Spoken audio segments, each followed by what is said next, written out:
Meu Pai, Criador de todos nós, Pai Supremo, de inteligência, de amor, de felicidade. Por que o Senhor me criou? Por que me deste a vida eterna? A vida que se prolonga para sempre. Quem sou eu? Aonde eu estou? Por que eu estou aqui? Pai, meu Deus, que direção eu devo seguir? Onde está a verdadeira felicidade? E por que às vezes a vida me parece tão dura? Por que os sofrimentos? O que é este desejo que eu tenho? O que é o desejo? Quem de nós já não parou no silêncio da noite, numa conversa que não tem resposta, e se fez essas perguntas?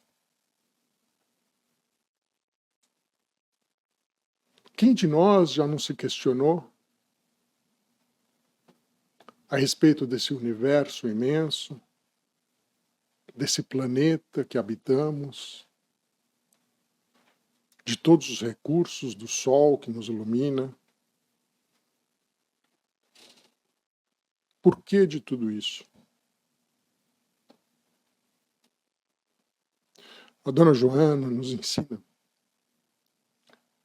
que muitas dessas reflexões não têm resposta, porque nós não conhecemos ainda Deus. Quando Kardec, na primeira pergunta do Livro dos Espíritos, começa a questionar os espíritos pela primeira vez, né? Todo mundo naquela expectativa, eu imagino na época, quem ali vivia, né? Querendo ter resposta para tantas coisas, e logo na primeira pergunta a resposta é que nós ainda não temos capacidade intelectual, não temos palavras, não temos compreensão para compreender e entender Deus, o nosso Criador, na sua plenitude. Mas a vida vai nos mostrando que aos poucos, no nosso caminhar, na alegria de viver, a gente vai desenvolvendo inteligência e moralidade. A inteligência, onde será talvez um dia possível compreendê-la.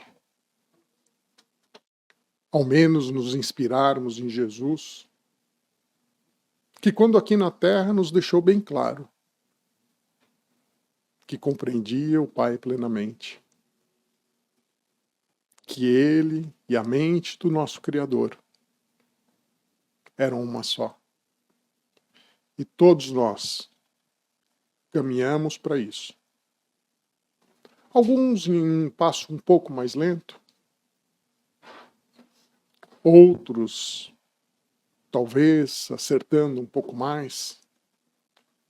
Mas o mais importante de tudo é que sempre, como a gente conversou hoje na aula, sendo respeitado o nosso desejo, a nossa vontade, o uso que fazemos do nosso livre-arbítrio, das nossas escolhas. Muitas das vezes nossas escolhas não são as mais acertadas. Caminhamos, encontramos dor e sofrimento. E aí talvez nos perguntamos, por quê? Quando a gente volta ao Evangelho de Jesus, ou quando a gente volta para a nossa doutrina, aos pouquinhos vamos lendo o Livro dos Espíritos, nos deparamos com um capítulo grande e importante, que são as leis da natureza. As leis da perfeição de Deus. E se você parar para raciocinar, você vai verificar que toda vez que a vida está doendo, que o sofrimento te alcança, que a incompreensão te visita, você vai perceber que tudo isso existe um propósito maior. E muitas das vezes você está, na verdade, indo contra leis escritas na nossa consciência, mas que Kardec nos auxiliou colocando e enumerando elas em 10 leis. Sendo que a última resume todas as outras, que é a lei de justiça, amor e caridade. E conforme a gente vai se entendendo um pouco mais e vai pensando a respeito de nós mesmos, a gente vai percebendo que quanto mais desviamos dessa lei, a dor nos atinge, nos impulsionando e nos levando adiante. Mas por que tudo isso é importante? E por que essas perguntas são importantes? Porque elas nos dão a direção. Elas nos dão o objetivo. Elas são a meta da onde devemos seguir. Porque aqui na vida material todo mundo faz assim, não é verdade? Você deseja algo, você faz um plano a respeito daquilo, você trabalha e se esforça. Invariavelmente alcança. Mas se você não tem meta e você não tem objetivo, a vida fica um pouco vaga. É como se você tivesse perdido. Então essas perguntas são importantes, mesmo que a gente não possa ter a compreensão de todas elas. Elas são importantes para que a gente possa viver cada vez de melhor forma, com menos dor, com menos sofrimento, com mais alegria, vislumbrando a possibilidade infinita de coisas que nos aguardam por toda a eternidade. Existir significa ter vida, fazer parte do universo, contribuir para a harmonia do cosmos. Não é mais do nosso planeta, mas é de todo o universo. Deus criou o universo e a vida. Enriqueceu a sua obra de sabedoria e beleza, colocando-te, por amor, como parte integrante destas maravilhas e facultando-te fruí-las todas. Por direito natural, possuis tudo o que é dele, bastando somente que desenvolva os dons em ti latentes, a fim de que possas desfrutar de toda essa opulência e grandeza. Alguém já tinha parado para pensar a respeito disso? Esse universo que a gente não consegue nem enxergar ainda é nosso.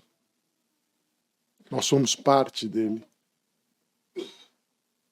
A doutrina espírita às vezes nos esclarece que as nossas ações influenciam não só o planeta em que vivemos, mas às vezes as regiões que nos cercam.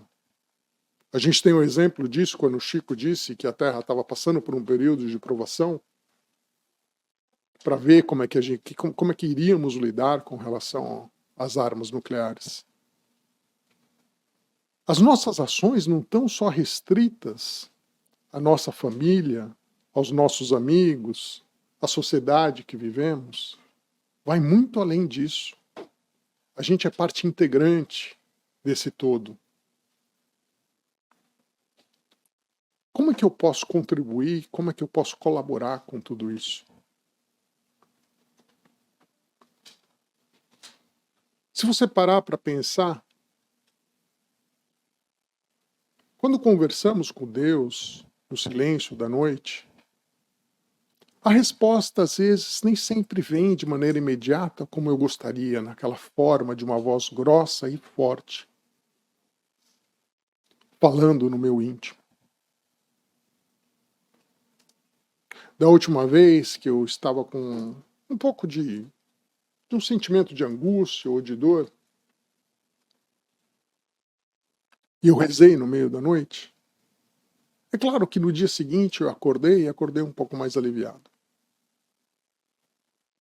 Mas ainda assim, estava tomando café e me perguntando,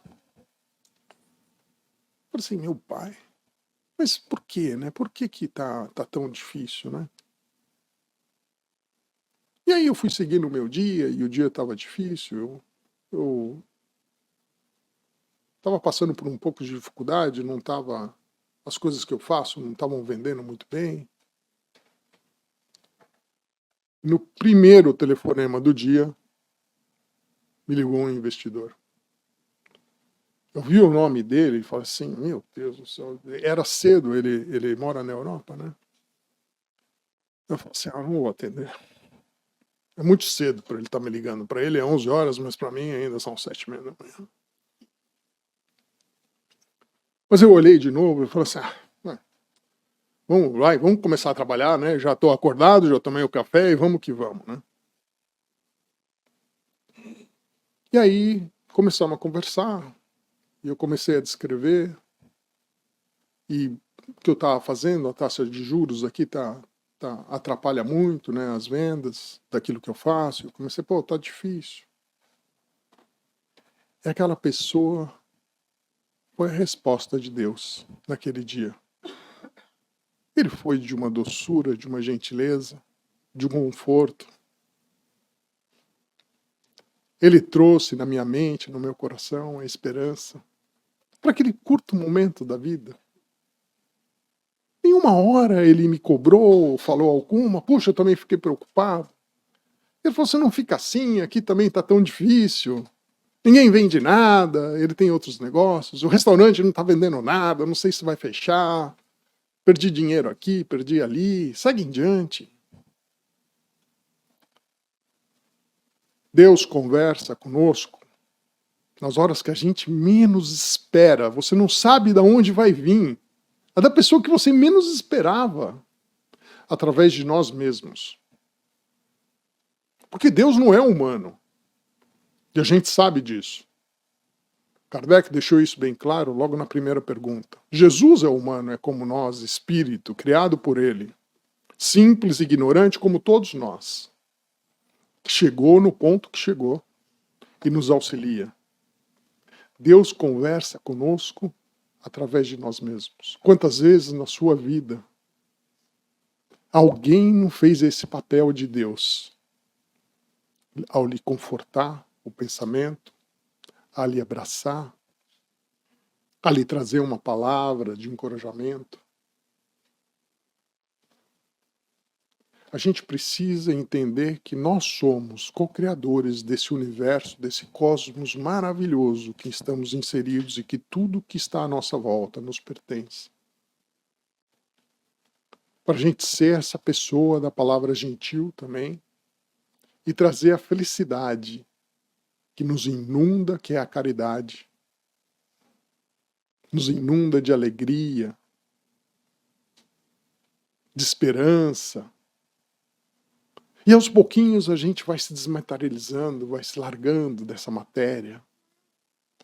E aquelas coisas rápidas, aquela alegria de segundos que a gente acha que é maravilhoso, o carro novo, aquele cheiro que em uma semana já sumiu, já está sujo, a casa que você pinta e ela descasca. Tudo isso é muito rápido, tudo isso passa com uma velocidade incrível.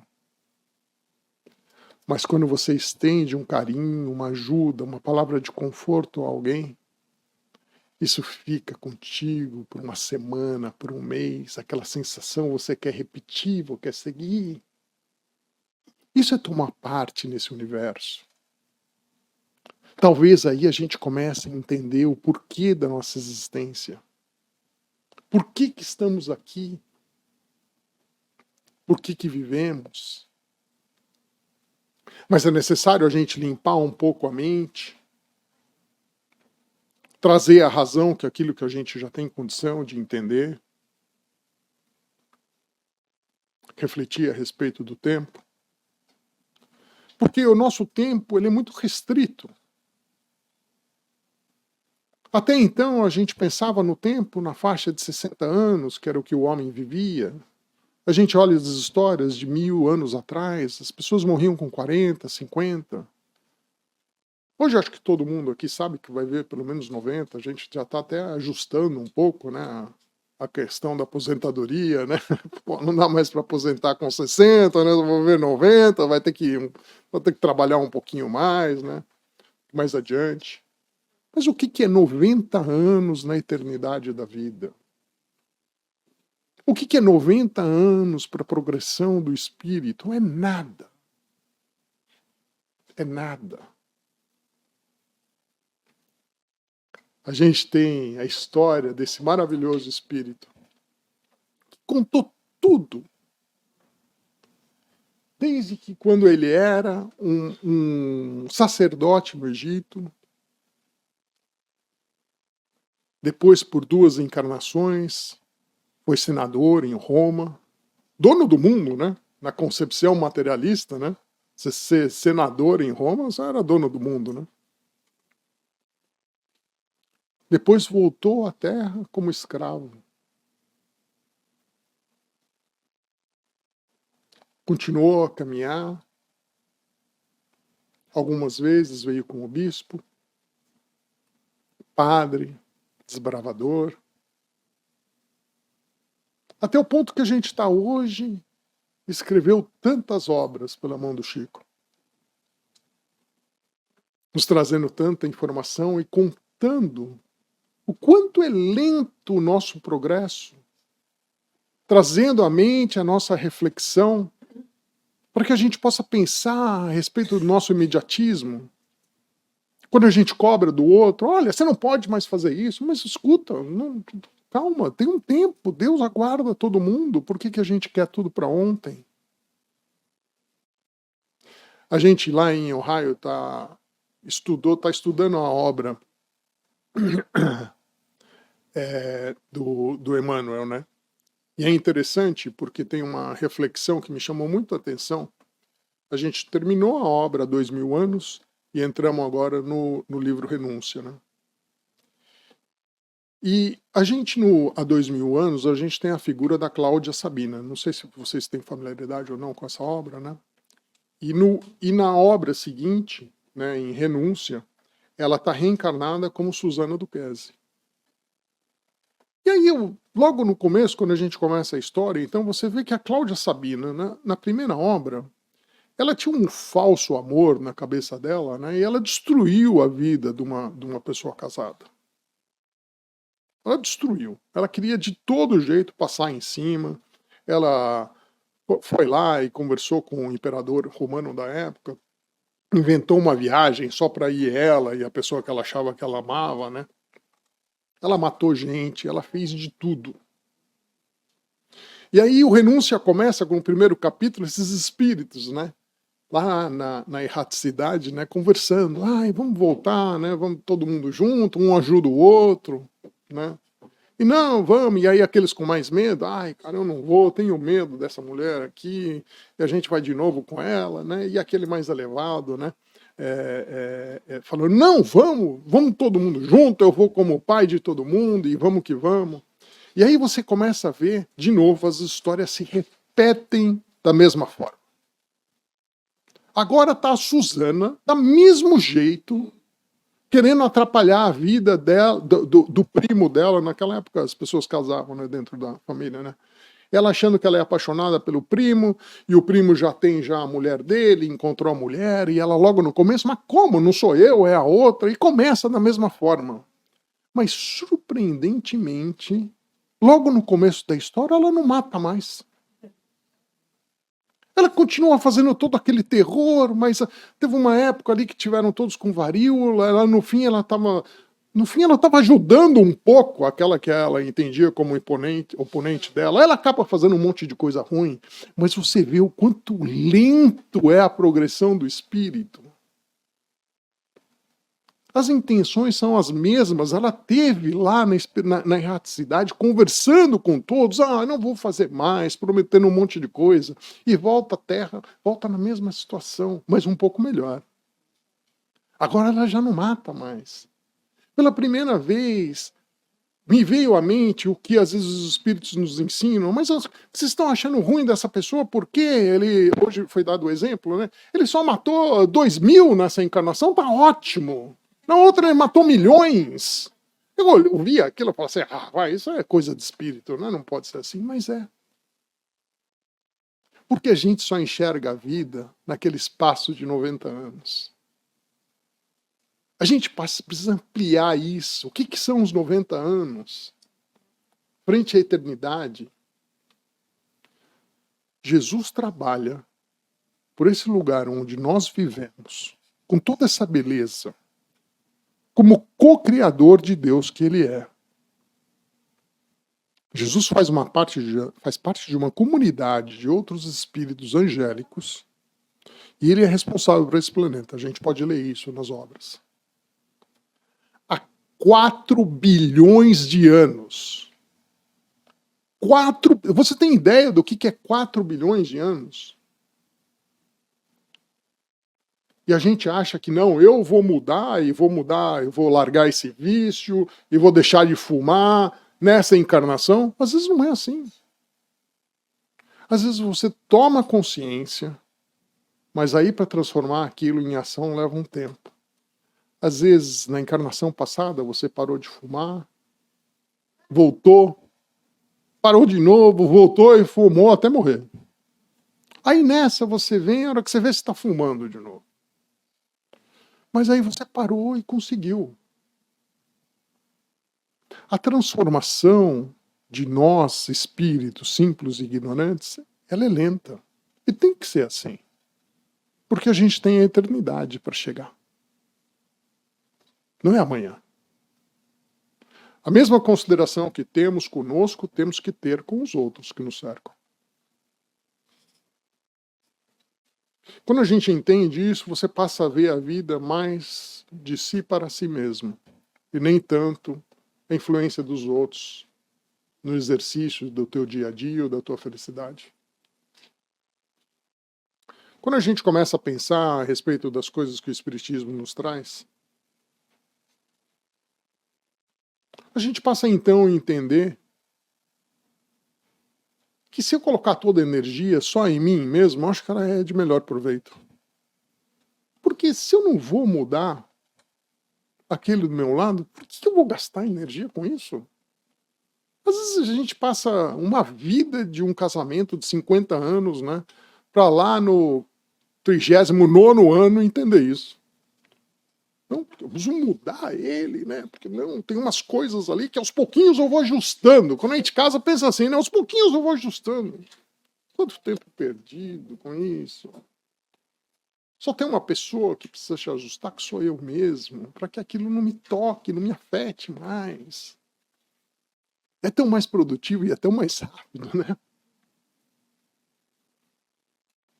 Aos pouquinhos a vida vai nos ensinando a tomar parte nesse universo maravilhoso e a contribuir melhor, melhor e melhor, até o dia que a gente vai chegar como Jesus.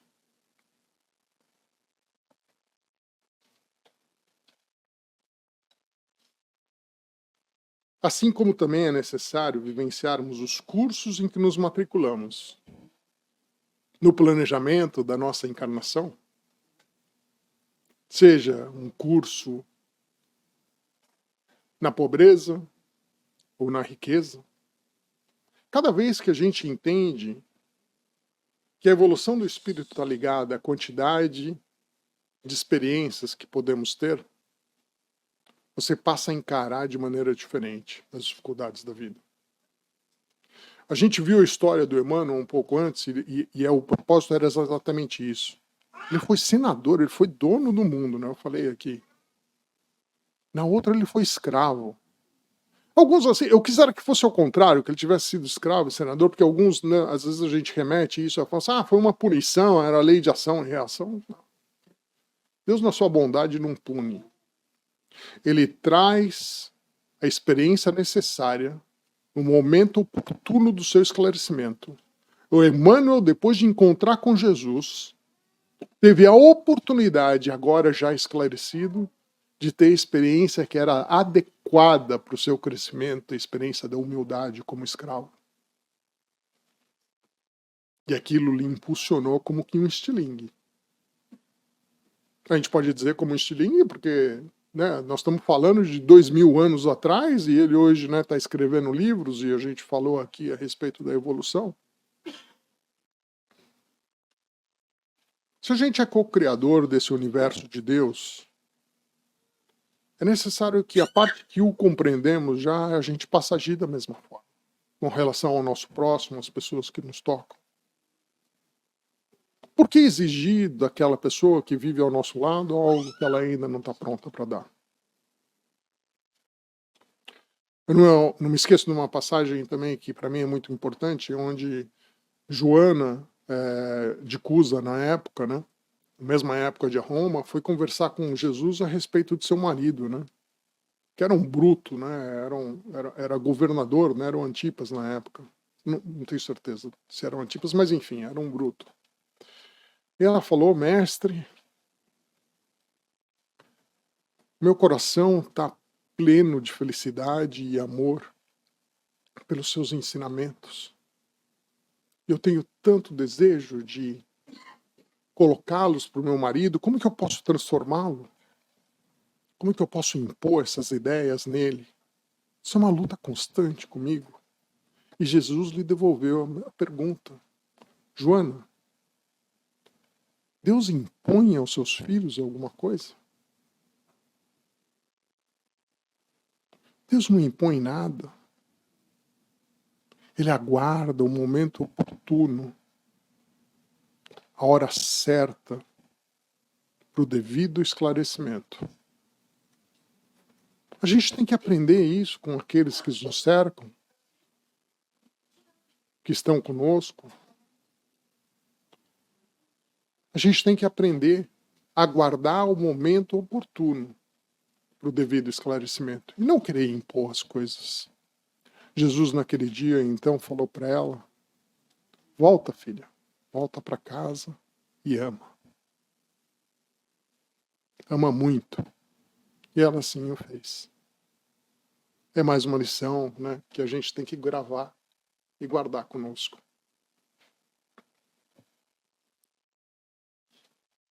E ela mesma ensina que o desabrochar dos valores internos é, de certa maneira, dilacerador em todas as espécies vivas.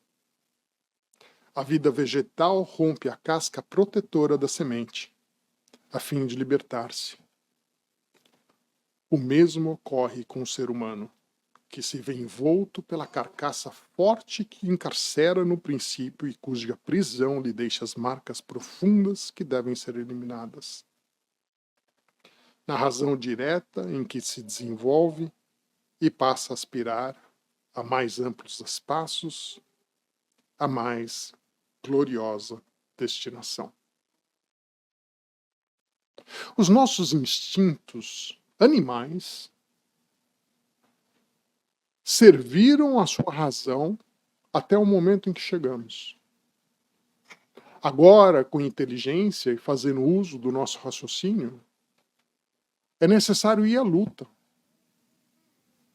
É necessário esforço e dedicação. E é dilacerador, como ela diz aqui. Às vezes dói. Às vezes a gente sofre. Mas é assim que a gente cresce. É assim que a gente vai alcançar o objetivo maior.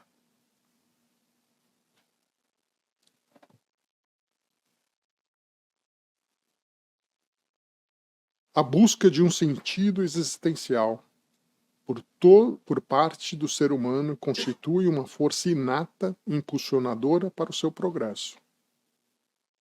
Jesus propôs a busca do reino de Deus e a sua justiça, elucidando que, estabelecido o mais importante, o sentido, o objetivo existencial, as demais aspirações se tornam secundárias e chegarão naturalmente. Não é fantástico? Ele falou isso para nós. Na nossa vida, no dia a dia, a gente falou um pouquinho a respeito disso, né? Quando você estuda as empresas, a gente passa a ver que a empresa ela tem uma missão. E logo eles ensinam que a gente não deve confundir missão com visão. A missão é o propósito da tua empresa de existir.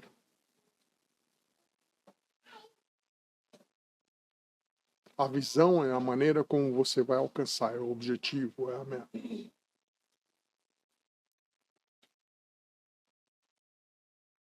Qual é o propósito da vida? Eu volto na pergunta inicial.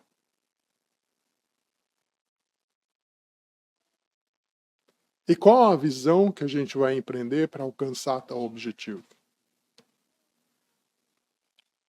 Ele deixou escrito.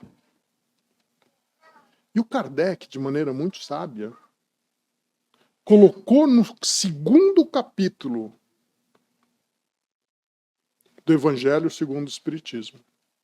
E o Kardec fala lá: não é por acaso que este é o segundo capítulo.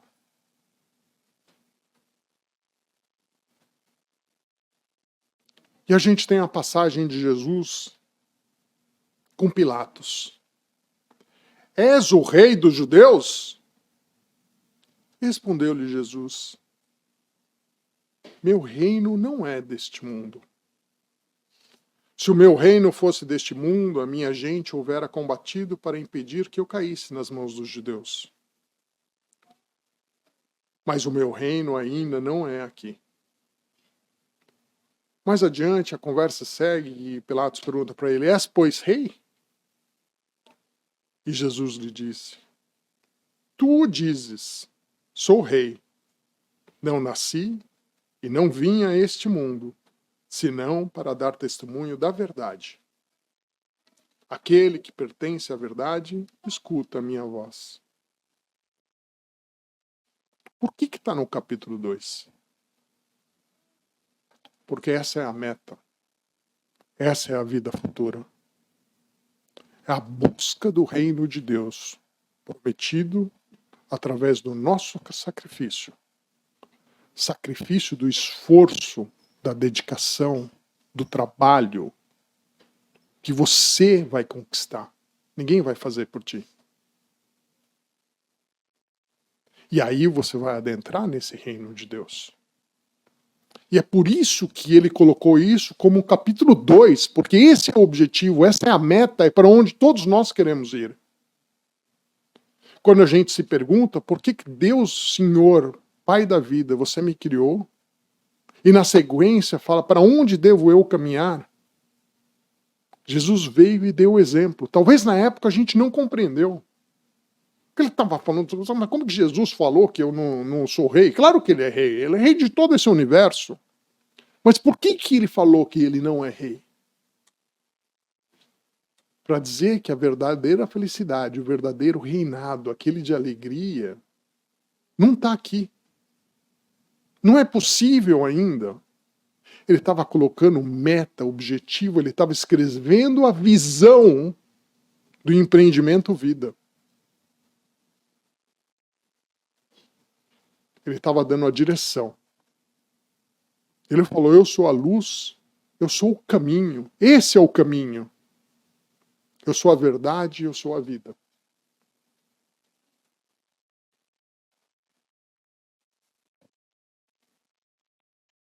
O Leon Denis vem falar: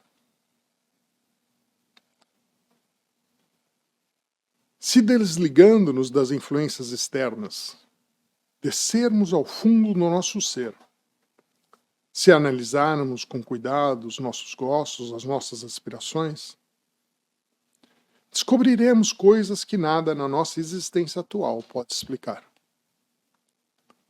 Partindo daí, chegamos a reconstruir esse passado, se não em detalhes, pelo menos nas grandes linhas. Eu sempre falo, há 6.000 anos isso está gravado e todos os espíritos elevados nos trazem a mesma informação. Eu digo há 6.000 anos porque está lá na cidade de Tebas, Egito, um escrito, né? Dizendo as mesmas coisas, lá está escrito, conhece a ti mesmo e assim conhecerá os deuses. Santo Agostinho tem 2 páginas no Livro dos Espíritos falando a respeito da necessidade do autoconhecimento. Por que ele é tão importante? Porque agora você já sabe a direção. Jesus falou, o reino de Deus. Mas aonde que eu estou? Se eu não parar para me conhecer, eu não sei onde eu estou. E aí, muitas vezes eu acho que eu sou um anjo e eu deveria estar em Júpiter, né? Mas eu não sou. E o Leon Denis falou, para e analisa. Deus abençoa a gente com o fato de a gente não lembrar das nossas outras encarnações. E tá ótimo, eu adoro isso e não quero ir contra. Não quero fazer regressão de memória, não quero nada disso, estou feliz de jeito. Se ele me deu é porque eu mereço e eu preciso disso. Mas eu não preciso ignorar o fato. E é verdade, quando você faz isso, que ele coloca aqui, você vai percebendo onde você tem mais dificuldade, onde você tem mais facilidade. Você começa a refletir, por que tal tipo de situação me irrita tanto? E aí você começa, tudo bem, não vem escrito porque você fazer isso com os outros, não precisa disso. Mas eu vejo que aquilo faz parte de mim, né? E aí eu sei que aquilo, então, se faz parte de mim, e eu agora tenho consciência, Jesus me deu o objetivo, é algo que eu preciso trabalhar. E aí a gente tem que trabalhar. E às vezes durante a vida, a palavra trabalho tem uma conotação, não sei, não muito adequada, até porque a gente trabalha pensando na aposentadoria, mas depois que eu me tornei espírita, o negócio da aposentadoria ficou meio sem sentido, porque se eu vou morrer e vou continuar trabalhando mais e mais, porque eu não preciso nem dormir, então qual o sentido, né? Na verdade, trabalho é lei de Deus. Ela é o caminho para que a gente possa alcançar, para a gente poder seguir nesse objetivo de Jesus. E a gente deve seguir trabalhando. E o que é o trabalho? Encarado da forma correta.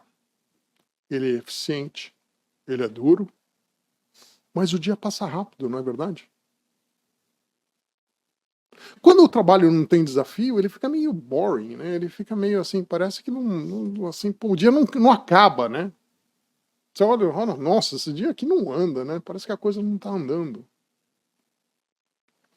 Porque nós somos impulsionados pelo desafio. Vejam os pássaros dos nossos climas durante os meses de inverno. Quando o céu está sombrio e a terra coberta com branco manto de neve, aconchegados uns aos outros, eles se aquecem mutuamente em silêncio. A necessidade os une. Porém, quando voltam os belos dias de sol, a provisão de alimentos abundantes, eles gritam cada um mais do que o outro, perseguem-se, batem, despedaçam-se. Assim é o homem, doce e afetuoso com seus semelhantes nos dias de tristeza. A posse dos bens materiais torna-o muito frequentemente esquecido e rude. E aí a dureza da vida, a dificuldade do trabalho, começa a fazer sentido. E talvez a gente passe a encarar ela um pouco diferente. Porque nós somos realmente esses passarinhos ainda, né? Só que agora com inteligência, com raciocínio. E a facilidade realmente não nos impulsiona adiante. É na dureza, é nos alagamentos, nos terremotos, nos tsunamis e nas erupções. que sai do homem o melhor de si. Que pessoas que você nem imagina se unem na prática da caridade,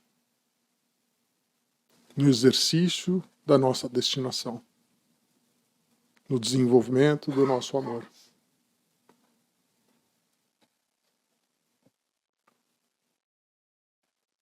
Depois do segundo capítulo mais importante, ele vem falar das nossas casas. Há muitas moradas na casa de meu pai. Nesses mundos venturosos, as relações sempre amistosas entre os povos jamais são perturbadas pela ambição da parte de qualquer deles de escravizar o seu vizinho, nem pela guerra que daí decorre. Não há senhores, nem escravos, nem privilegiados pelo nascimento. Só a superioridade moral e intelectual estabelece a diferença entre as condições e da supremacia. A autoridade merece o respeito de todos, porque somente ao mérito é conferida e se exerce sempre com justiça. Desculpa, faltou uma palavrinha aqui no texto. Santo Agostinho, Paris, 1862. As moradas superiores do universo que vivemos serão conquistadas pelo nosso esforço e pela dedicação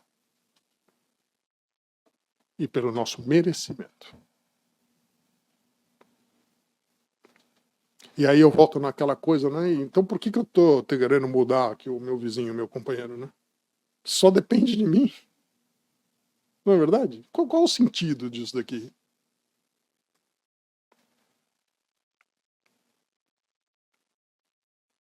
E numa das primeiras psicografias de Chico, Cartas de uma Morta, que era da mãe dele, né? A Dona Maria passou a viajar pelo universo, visitando outros planetas e outras órbes. E ela falou o porquê disso. Para nos trazer a consciência, a meta, o objetivo, as possibilidades do futuro da vida. E ela visitou, eu peguei só um só, mas tem diversos. Ela visitou Saturno. E descreveu num trechinho dessa forma: Saturno dos mares rosados. Locomovemo-nos em determinada direção, e qual não foi meu espanto ao deparar com grande massa de substância fluídica, um pouco semelhante à água levemente rosada, elucidando o meu prezado mentor. Tratar-se dos mares saturninos. Enquanto apreciava as fontes encantadas e os lagos róseos, como se fossem encravados em geleiras alvíssimas. A descrição é muito bonita, é muito bela. É isso que a gente busca. Ela continua a descrever Saturno como que um planeta de 10 horas. O dia ali só dura 10 horas. E as estações, 7 anos. Não é fantástico? A primavera dura 7 anos. O outono, o inverno, o verão. Olha a dimensão disso. Ela diz que o Sol não tem os aspectos que a gente conhece. A luminosidade é a mesma, mas não fere mais a pele. A sua luz irradia como energia que alimenta.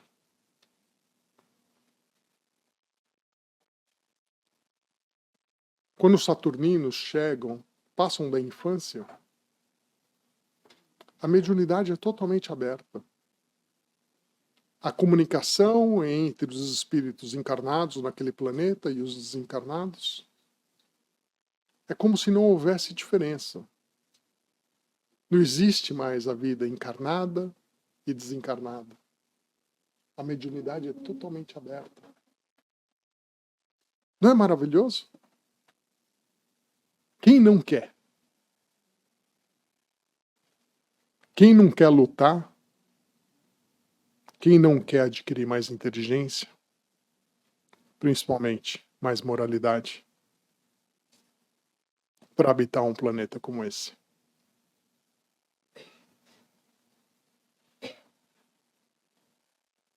A ideia clara e precisa, que se faça da vida futura, proporciona inabalável fé no porvir, fé que acarreta enormes consequências sobre a moralização dos homens, porque muda completamente o ponto de vista sob o qual encaram eles a vida terrena. Para quem se coloca pelo pensamento na vida espiritual, que é indefinida, a vida corpórea se torna simples passagem, breve estada num país ingrato. É necessário a gente encontrar o balanço e entendermos que somos espíritos eternos.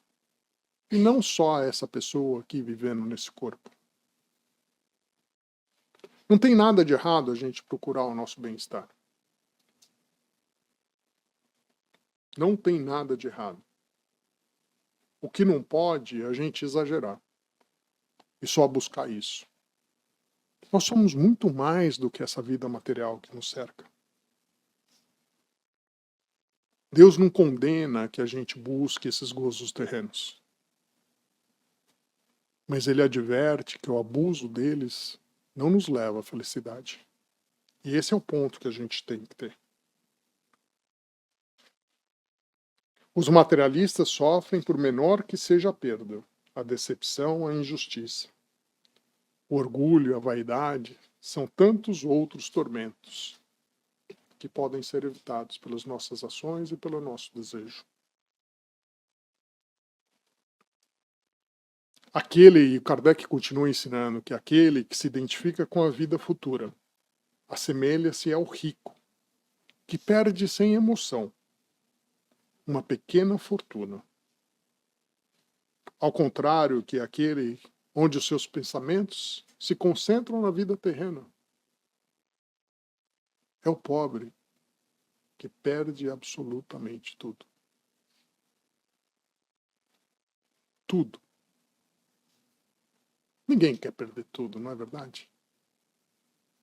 E é por isso que a gente deve pensar em equilibrar os nossos desejos, onde que a gente coloca a nossa mente e os nossos tesouros.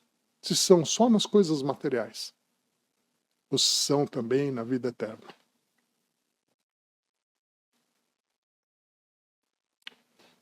O nosso desejo, e é importante a gente compreender, porque todos nós desejamos, que é a expressão do pensamento maior de Deus, exercido pelo nosso livre-arbítrio, pela nossa liberdade de pensar. Ele é, quero ler o que está escrito aqui, porque o pensamento, a gente tem o desejo que gera o pensamento. O pensamento ele é atributo característico do ser espiritual. É ele que distingue o espírito da matéria. Sem o pensamento, o espírito não seria espírito, não é verdade? A vontade não é um atributo especial do espírito, é o pensamento chegado a certo grau de energia. É o pensamento transformado em força motriz. É pela vontade que o espírito imprime aos membros e ao corpo movimentos em determinado sentido. Onde está o nosso pensamento? Porque nós desejamos, nós pensamos, e aí a gente imprime a vontade, que gera tudo aquilo que a gente faz. O pensamento é tão importante que depois dessa vida material onde a gente executa tudo com as mãos, com o corpo, lá a gente executa só através da mente, do pensamento. Então é importante que a gente tenha atenção com relação àquilo que desejamos. Onde que estamos colocando no dia a dia os nossos tesouros. Porque esse é o uso do nosso livre-arbítrio. Está escrito no Livro dos Espíritos, na explicação, tem o homem livre-arbítrio de seus atos? Pois que o tem a liberdade de pensar. Começa com o pensamento. A gente não tem liberdade, lei de Deus. Tem igualmente a de obrar. E esse, eu falei hoje, é o maior presente da vida. Porque está escrito lá que é por conta disso que nós não somos máquinas. O nosso destino não está pré-determinado. As nossas ações influenciam a nossa vida e de todos e de todo o universo para o bem ou para o mal. Nós somos partes integrantes, co-criadores numa escala menor do universo em que vivemos.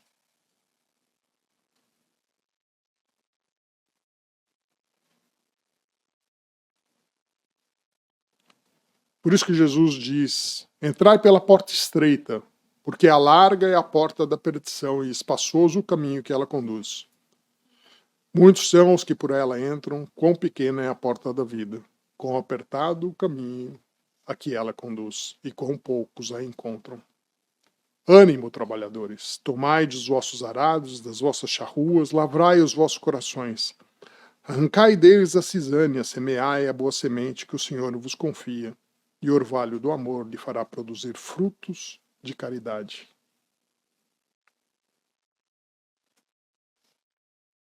O Lisias, numa conversa, Lisias no nosso lar, né, numa conversa com o André Luiz, né, estava explicando para ele, né, que é necessário você desejar, acima de tudo, você saber o que você está desejando, para depois poder merecer. E ele traduz que esse desejar, saber e merecer é a vontade ativa que você impõe. A gente viu o pensamento e você viu que você impõe, né, o pensamento, a vontade que é o gerente da sua mente. No trabalho persistente do dia a dia. Para que um dia você possa merecer. Merecer o justo, aquilo que é da sua conquista. Nascestes com faculdades incultas. Aspirações infinitas e a eternidade te foi dada para desenvolver umas e satisfazer outras. Crescer de vida em vida, esclarecer-te pelo estudo, purificar-te pelo amor, adquirir uma ciência sempre mais vasta, qualidades sempre mais nobres. Eis o que te está reservado. Não seria isso? Criar, transformar almas, transformar mundos, como co-criadores que somos?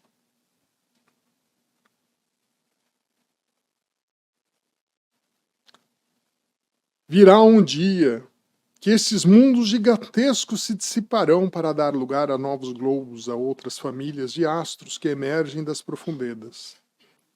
Nada do que vês hoje existirá mais. O vento dos espaços terá varrido para sempre a poeira desses mundos desgastados. Mas tu viverás sempre, prosseguindo a tua marcha eterna no seio de uma criação incessante e renovada. O planeta em que vivemos não existirá para sempre. A gente sabe disso. A ciência já nos traz esse esclarecimento. Mas nós viveremos para sempre. Para ver a destruição desse planeta que habitamos, assim como a formação de novas estrelas, novos sóis e novos espíritos. Espíritos estes que, para a alegria e felicidade do universo em que vivemos, nós temos a responsabilidade e a obrigação de co-criar na alegria da vida, auxiliando uns aos outros. E eu disse hoje na aula, quem que nós podemos auxiliar? Me responderam a todos? Sim, é verdade. Mas principalmente aos mais jovens, não é assim? Porque nós, como jovens espíritos que somos auxiliados constantemente por esses mais elevados que vivem nesses planetas como Saturno e Júpiter, por Joana de Ângeles, por Jesus, por Chico. Nós também precisamos, né, ajudar aqueles mais novos, porque Deus nunca parou de criar. mundos, planetas e espíritos. Colaborar com Deus, realizar em tudo e por toda parte o bem e a justiça. O que pode ser maior, mais digno do teu espírito imortal? Muito obrigado.